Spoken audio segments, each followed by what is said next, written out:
ایک دن وہ دفتر میں بیٹھا اخبار دیکھ رہا تھا کہ اس کی نظر ایک اشتہار پر پڑی۔ یہ اشتہار ادارہ شناخت پاکستان کی طرف سے تھا۔ انہیں ایک آرٹسٹ کی ضرورت تھی۔ اس کے لیے جو شرائط تھیں وہ فطرت اچھی طرح پوری کر سکتا تھا۔ اس کا جی چاہا کہ وہ اس نئی نوکری کے لیے درخواست دے دے، کیونکہ حال ہی میں اس پر یہ انکشاف ہوا تھا کہ اس کی موجودہ کمپنی دھوکہ دہی، شراب اور بدقماشی پر یقین رکھتی ہے۔ وہ سوچ رہا تھا کیا ایسے ادارے میں کام کرنا چاہیے جس کی کامیابی کا زاویہ برائیاں ہیں۔ لیکن نئے ادارے میں بھی فطرت کے لیے زیادہ کشش نہ تھی۔ فطرت نے سوچا کہ یہ ایک روایتی قسم کا ادارہ ہوگا، جہاں روایتی قسم کی قیود ہوں گی جو اس کی رہی سہی تخلیقی صلاحیتوں کو بھی ختم کر دیں گی۔ وہ تو اصولی طور پر بنے بنائے سانچوں میں ڈھلنے کے خلاف تھا، اگرچہ اس میں ان سانچوں کو یکلخت بدلنے یا توڑنے کی ہمت نہ تھی، لیکن اس کی یہ خواہش ضرور تھی کہ وہ زندگی گزارنے تو روٹین سے ہٹ کر اور پینٹ کرے تو منفرد انداز میں۔ لیکن پچھلے چند سالوں کی جدوجہد کے باوجود زمانہ اسے بنے بنائے سانچوں میں بار بار دھکیل رہا تھا۔ تعلیم، ملازمت، شادی، کیا یہی انسان کا مقدر ہے؟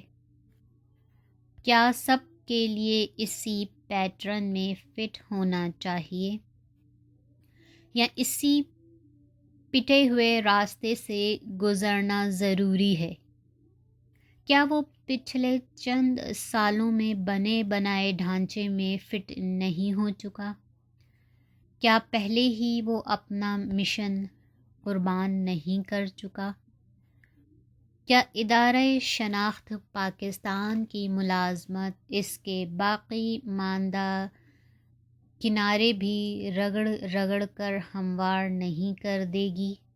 وہ انہی خیالوں میں گم تھا کہ مس شہناز اس کے کمرے میں آئی اور کہنے لگی، آپ کو 11 بجے کی میٹنگ کی اطلاع مل گئی؟ کیوں 11 بجے کون سی میٹنگ ہے؟ پاشا صاحب اسلام آباد گئے ہوئے ہیں۔ پھر آپ کو پتہ ہے وہ اسلام آباد کیوں گئے ہیں؟ وہ اکثر آتے جاتے رہتے ہیں۔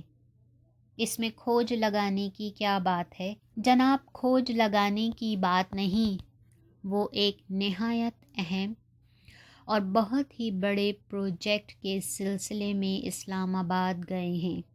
وزیر اطلاعات خود میٹنگ کی صدارت کر رہے تھے۔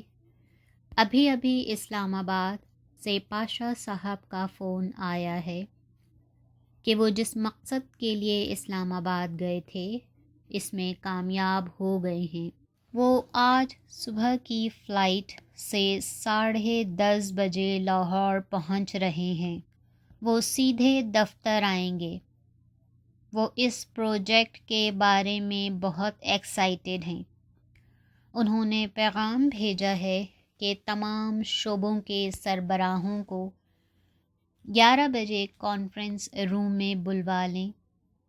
وہ آتے ہی میٹنگ کرنا چاہتے ہیں۔ اوہ، آئی سی۔ میں چوہان صاحب کو کنفرم کر دوں؟ ہاں، میں 11 بجے کانفرنس روم میں پہنچ جاؤں گا۔ پاشا صاحب پورے 11 بجے بہترین سوٹ پہنے پائپ پیتے ہوئے پورچ میں اترے۔ مس شیلا نے بڑھ کر ان کا استقبال کیا۔ پاشا نے کہا، بندوبست ہو گیا۔ یس سر، تمام لوگ اوپر کانفرنس روم میں آپ کا انتظار کر رہے ہیں۔ پاشا نے اپنا کوٹ اتار کر مس شیلا کو تھمایا اور کہا میں کانفرنس میں جا رہا ہوں، تھوڑی دیر بعد کافی اوپر بھجوا دینا۔ ٹھیک ہے سر۔ پاشا نے کرسی پر بیٹھتے ہوئے ٹائی ڈھیلی کی۔ جینٹلمین، سب سے پہلے میں آپ کو مبارکباد دیتا ہوں کہ آپ لوگوں نے دن رات محنت کر کے اس فرم کو ایسی منزل تک پہنچا دیا ہے کہ اب مجھے بزنس کے لیے کسی PR کی ضرورت نہیں پڑتی۔ میرے پہنچنے سے پہلے ہی شہرت وہاں پہنچ جاتی ہے۔ یہ سب آپ کا کریڈٹ ہے۔ سب حاضرین نے تشکر سے سر جھکا دیے۔ پاشا نے اپنی بات جاری رکھتے ہوئے کہا، جیسا کہ آپ کو معلوم ہے، حکومت اپنی کامیابیوں کا جشن منانا چاہتی ہے، 10 سالہ سنہری دور کا جشن، تاکہ اس پبلسٹی کے ذریعے عوام سے وہ ایک بار پھر اعتماد کا ووٹ حاصل کر کے مزید ایک ٹرم کے لیے اقتدار میں رہ سکے۔ ہمیں اقتدار سے کوئی غرض نہیں، ہمیں غرض اس موقع سے فقط فائدہ اٹھانے سے ہے۔ اس کام کے لیے میں اسلام آباد وزیر اطلاعات کی صدارت میں ایک اعلیٰ سطحی کانفرنس میں گیا، جس میں ابلاغ عامہ کے ماہرین اور ملک کی بڑی بڑی ایڈورٹائزنگ ایجنسیوں کے MD شامل ہوئے۔ وہاں یہ فیصلہ کیا گیا کہ 10 سالہ کامیابیوں کی پبلسٹی کا بوجھ ایک ایجنسی پر ڈالنے کے بجائے مختلف فرموں میں بانٹ دیا جائے۔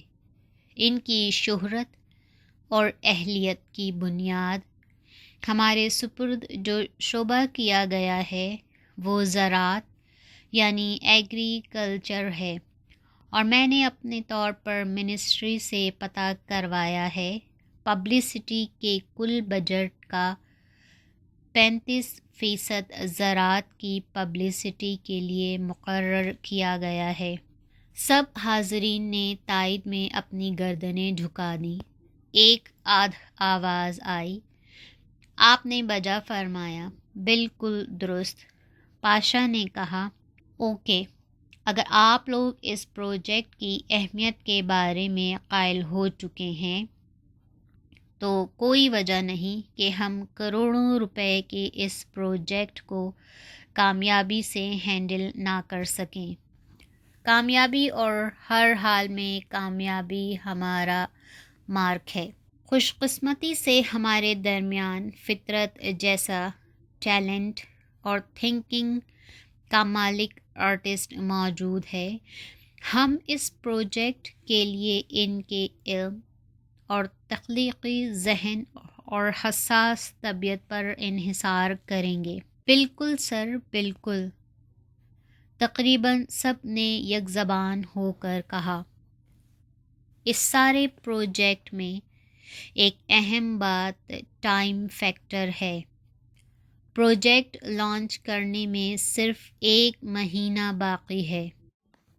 فطرت حکم کی تعمیل میں جت گیا اور اگلے 10 دن کے لیے اپنے آپ کو اس کام میں محو کر لیا۔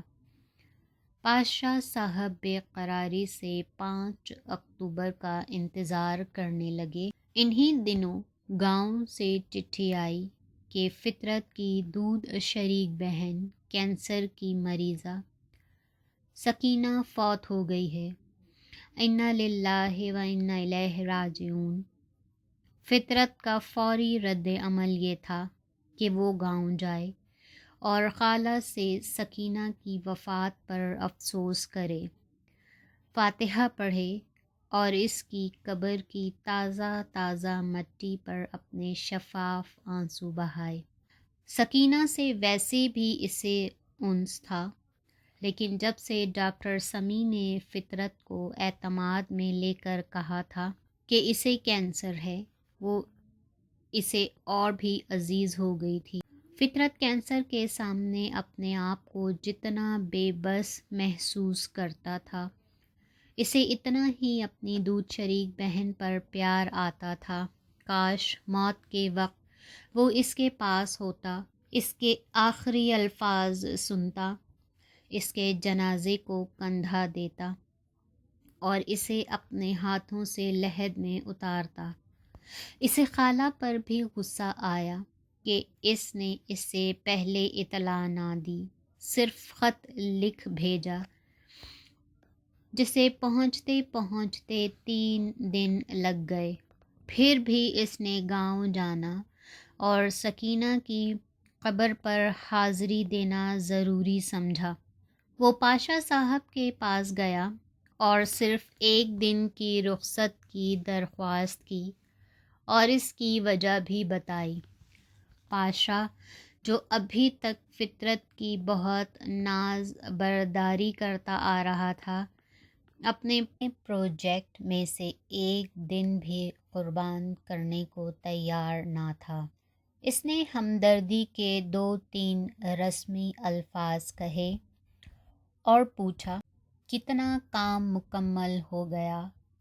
سر، آپ نے 5 اکتوبر تک کی مہلت دی ہے۔ میں وقت مقررہ پر آپ کو کام مہیا کر دوں گا۔ نو مسٹر فطرت، ان 8-10 دنوں کا ایک ایک لمحہ بہت قیمتی ہے۔ لیکن سر، ادھر موت کا معاملہ ہے، بہن کی موت۔ ہمارے لیے یہ پروجیکٹ بھی زندگی اور موت کا مسئلہ ہے۔ تمہاری سسٹر فوت ہو گئی ہے، دفن ہو گئی ہے۔ تم بعد میں رسمی تعزیت کے لیے چلے جانا۔ اس کی وجہ سے ہمارے پروجیکٹ کو موت کے منہ میں نہ ڈالو۔ آپ کا پروجیکٹ نہیں مرے گا پاشا صاحب۔ نو my dear Fitrat, no. Business is business, duty is duty.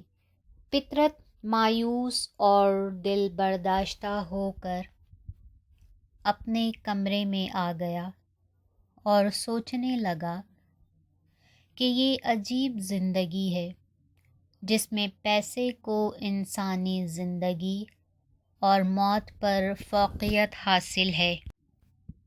Pasha بھی عجیب شخص ہے، اوپر سے امیر اور مہذب، اندر سے بھوکا اور خود غرض۔